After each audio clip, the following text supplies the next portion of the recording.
100 शब्द प्रति minute dictation start होगी 3 सेकंड बाद। स्टार्ट। अध्यक्ष महोदय, 10वीं पंचवर्षीय योजना पर विचार करते समय सदन के दोनों पक्षों के सदस्यों ने जो महत्वपूर्ण प्रश्न उठाए हैं उन पर विचार किया जाना बहुत आवश्यक है। अध्यक्ष महोदय, 9वीं पंचवर्षीय योजना का अब अंतिम वर्ष चल रहा है और इस योजना के अंदर जो चीज़ें कही गई हैं ऐसा लगता है कि उसके अंदर परिवर्तन करना कठिन है, बदला भी नहीं जा सकता।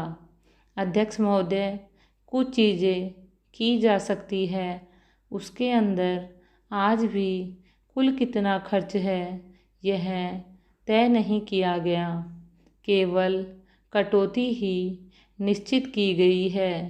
शुरू में मैं यह कहना चाहता हूँ कि यहाँ पर कुछ सदस्यों ने जो यह प्रश्न उठाया था कि इस पंचवर्षीय योजना का आशय कुछ सरकारी पक्ष से भी बताया है। इसके अंदर कमियां हैं और बहुत सी कमियां हैं जिनके ऊपर मैं यहाँ कुछ दोषारोपण नहीं करना चाहता हूँ। मैं चाहता भी हूँ कि इस तरह से प्रश्न न उठाए जाएं तो ज़्यादा अच्छा है। यह योजना सरकार ने बनाई है, यह योजना मंत्रिमंडल ने पहले बनाई और अनुमोदन होने के बाद भी इसमें कुछ कमियां रह गई हैं, तो यह कमी रहने का दोष किसके ऊपर है? मैं समझता हूँ सदन के सभी सदस्य इसको जानते हैं। बहुत से लोगों ने दिल्ली के प्रश्न उठाए, जो दिल्ली के साथ अन्याय किया गया है, तो मैं समझता हूँ इस बारे में सब आवाज़ उठाएं। इस बात की आज ज़्यादा ज़रूरत है। मैं यह कहना चाहता हूँ भारत सरकार से या जिन्होंने ये सारी योजना बनाई उन्होंने वास्तव में यहाँ के साथ बड़ा बुरा किया, यहाँ के साथ अन्याय किया, क्योंकि उन्होंने इस पंचवर्षीय योजना को बनाते समय ध्यान नहीं दिया कि क्या योजना बना रहे हैं, गलत बना रहे हैं या सही बना रहे हैं, इनसे क्या लाभ हानि होगा, इन सब बातों पर उन्होंने विचार नहीं किया। तो मैं समझता हूँ ऐसी परिस्थितियों के अंदर यह बात ठीक नहीं है। ऐसी दशा में यहाँ पर 5 वर्षों में आने वाली योजनाएं बेकार बनकर रह जाएंगी। जो कटौती निश्चित की गई है उसको समाप्त करना चाहिए ताकि दिल्ली को हम अंतर्राष्ट्रीय स्तर का एक आदर्श नगर बना सके। यह बहुत ही आवश्यक है यदि हम इस स्थान की उन्नति चाहते हैं। इसलिए अब मैं अपना कथन इन शब्दों के साथ ही समाप्त करता हूँ। अध्यक्ष महोदय, आपने मुझे 10वीं पंचवर्षीय योजना पर बोलने का अवसर दिया, इसके लिए मैं आपका आभारी हूँ। आपने मुझे कम समय दिया, इसके लिए भी आभारी हूँ। अभी मेरे से पूर्व कुछ सदस्यों ने हम पर भी यह आरोप लगाया कि हम योजना में विश्वास नहीं रखते। उन्होंने तो यह भी कहा कि हमारे चुनाव घोषणा पत्र में भी उनको इस बारे में कुछ नज़र नहीं आया। मैं इस बारे में यह निवेदन करना चाहता हूँ कि उन्होंने कोई दूसरा घोषणा पत्र देखा, गलत घोषणा पत्र पढ़ा और उसी को हमारा घोषणा पत्र समझ बैठे।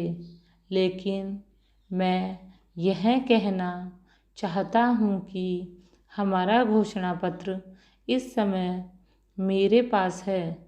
इस घोषणा पत्र में हमारी घोषणा में योजना के बारे में स्पष्ट रूप से कहा गया है कि हम योजना पर विश्वास रखते हैं, लेकिन ऐसी योजना पर विश्वास नहीं रखते जो जनता के दुखों को दूर नहीं कर सकती, जो जनता के कष्ट दूर नहीं कर सकती।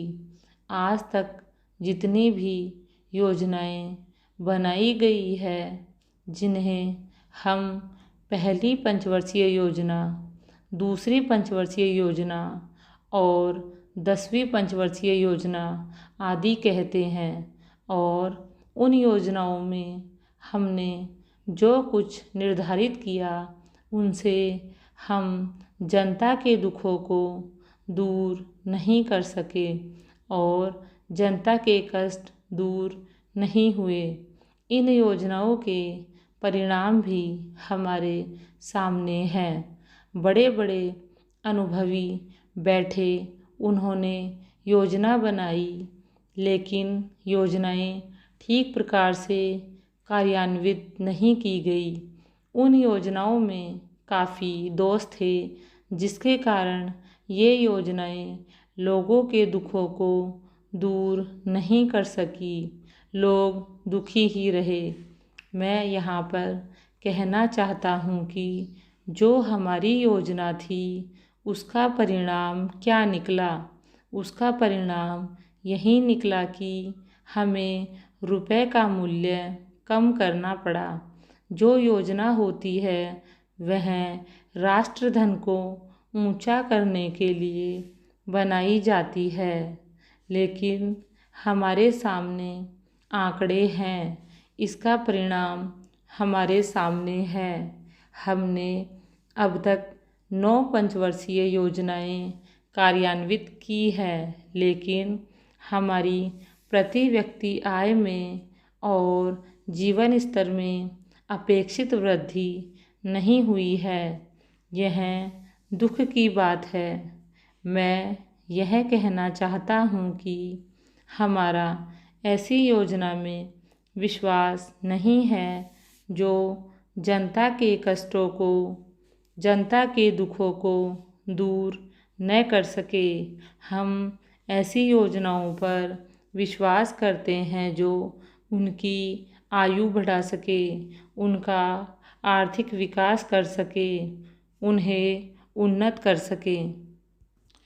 सभापति महोदय, ये शब्द मेरे नहीं हैं, बल्कि राष्ट्रपिता के हैं। जो लोग आज सरकार में बैठे हुए हैं, क्या वे अपने दिल में सोचेंगे कि यह देशद्रोह शब्द बालकों को अंग्रेजी पढ़ाने के लिए राष्ट्रपिता का कहा हुआ है।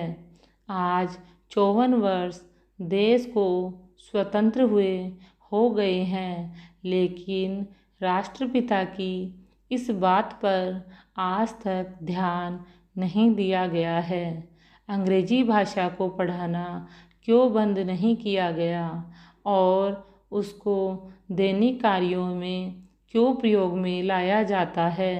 मैं इस बात को कई बार इस सदन में कह चुका हूँ और मैंने इस विधान परिषद की नियमावली में 1 वर्ष पहले एक संशोधन भी रखा था, लेकिन मेरा दुर्भाग्य है कि वह संशोधन वर्ष भर से इस सदन में प्रस्तुत नहीं हो सका। मेरी अपनी राय है कि कम से कम दैनिक कार्यों के लिए यदि सरकार अंग्रेजी भाषा पर बंधन लगा दे तो बहुत अच्छा हो, और जो यह अनुशासनहीनता है वह भी समाप्त हो जाए।